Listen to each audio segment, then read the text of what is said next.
कोई भी rational strong foundation of morality नहीं है। आपने कहा कि मेजॉरिटी तय करेगी सोसाइटी की, वो सही होगा। मैंने कहा हिटलर को फिर आप सही कहेंगे, नहीं, प्लैनेट की सोसाइटी की मेजॉरिटी तय करेगी। तो प्लैनेट की मेजॉरिटी गॉड के एग्जिस्टेंस को मानती है, आप कह रहे हैं ये रिलीजियस है। तो यानी आपके पास कोई स्ट्रॉन्ग फाउंडेशन नहीं है ऑब्जेक्टिव मोरालिटी का। ऑब्जेक्टिव मोरालिटी का अगर कोई फाउंडेशन है तो वो सिर्फ गॉड है, गॉड है, गॉड है। थैंक यू जी। ये मुफ्ती शमाइल नदवी साहब का क्लोजिंग आर्ग्यूमेंट था। अब हमारे पास जी जी ये बड़ा अच्छा है कि दोनों लोगों को मॉडरेटर से शिकायत भी और बोल रहे भाई हमारी शाबाशी भी तो करते चलो। अब मेरी बात जी, आपके पास जावेद अख्तर साहब 5 मिनट का वक्त है। ये आपका क्लोजिंग आर्ग्यूमेंट है, टाइम रीसेट कर दें जी। देखिए, बहुत सारी बातें हैं। गॉड का डेफिनेशन दुनिया के किसी भी रिलीजन में है कि वो ओमनीपोटेंट है, ओमनीप्रेजेंट है, he is just, he is kind, he loves you and so on.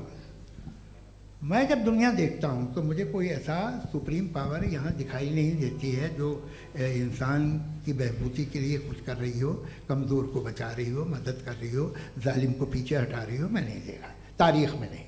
एक तो अगर है और ये देख रहा है तमाशा, तो उसका होना न होना बराबर है। दोयम ये कि ये जो है, जब आप ये कहते हैं कि कायनात जिसकी कंटिजेंसी ये है, मैं देखिए वो लफ्ज़ इस्तेमाल किया मैं, तो ये कैसे हो सकती है भाई? और फ़ौरन आप सरेंडर कर देते हैं कि जाहिर है कि इसका बनाने वाला तो इससे 10,000 गुना ज़्यादा कॉम्प्लिकेटेड होगा। उस पर आपके होने पे कोई इतराज़ नहीं है। उसे वो टाइमलेस है, वो पहले से था, टाइम तो बहुत बाद में आया। ये सब आप मानने को तैयार है जिसका आपके पास कोई सबूत नहीं, आपके पास कोई रीज़न नहीं है।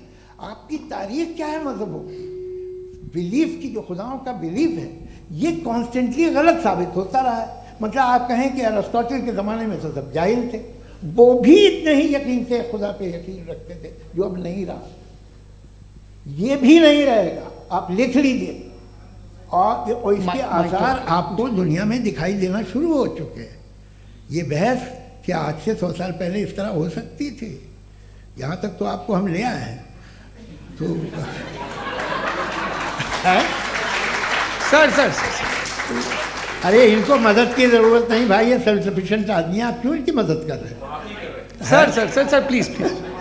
तो ये जो है तमाम बातें अपनी जगह हैं। ये एक पैकेज है। आप अकेले, कोई आदमी ऐसा नहीं जो सिर्फ गॉड को मानता हो, उसके साथ बहुत पैराफर्नेलिया आता है, अलग अलग पैराफर्नेलिया आते हैं। They have always created chaos in the society. मैं तो आपको सीधा ऑफर देता हूँ कि दुनिया में 10 इम्पॉर्टेंट बिलीव्स हैं। आप एक मानते हैं, 9 नहीं मानते, 9 में आप एथियस्ट हैं, 9 को आप बिल्कुल रीजनेबली मेरी तरह देखते हैं। तो 90 मजहबी आदमी भी 90% एथियस्ट है, वो दूसरे खुदा नहीं मानता, एक खुदा मानता है अपना वाला, बाकियों को कहता है गलत है। अगर आप मानना ही बंद कर दें तो आपका 10% चांस है कि आप सही हैं और 90% चांस है कि आप गलत हैं। मेरा मशवरा है, आप मानना छोड़ दिए तो 50% चांस होगा कि आप सही हैं और 50% चांस होगा, 40% आप गेन करेंगे बाय बिकमिंग एन एथियस्ट।